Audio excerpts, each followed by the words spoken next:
ដោះស្រាយលំហាត់ទី5កម្លាំង2មានអំពើទៅលើវត្ថុមួយដែលមានម៉ាស់គីឡូក្រាមបើកម្លាំងទី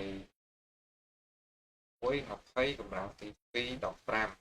រកកម្លាំងគប់ដែលមានអំពើលើវត្ថុបើកម្លាំងទី1និងទី2បង្កើតបានមុំ90ដឺក្រេរកសន្ទុះនៃទុកគួរបញ្ជាក់ដែរថាករណីកែងគឺយើងត្រូវអនុវត្តតាម Pythagore បាទ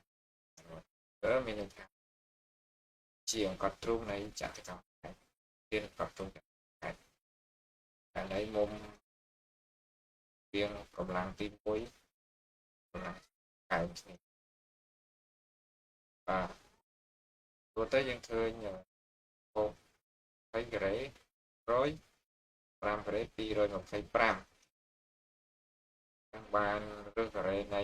125ចេញទៅបាន25អញ្ចឹងកម្លាំង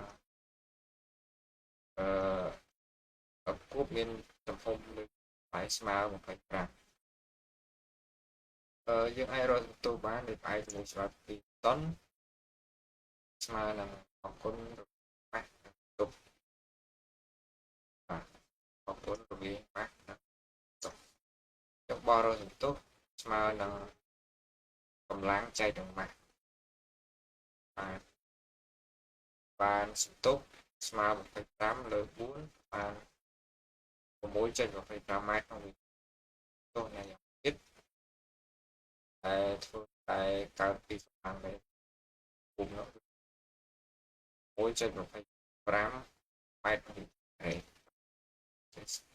សូមរងចាំវីដេអូអាស្រ័យទៅទៀតបាទអរគុណ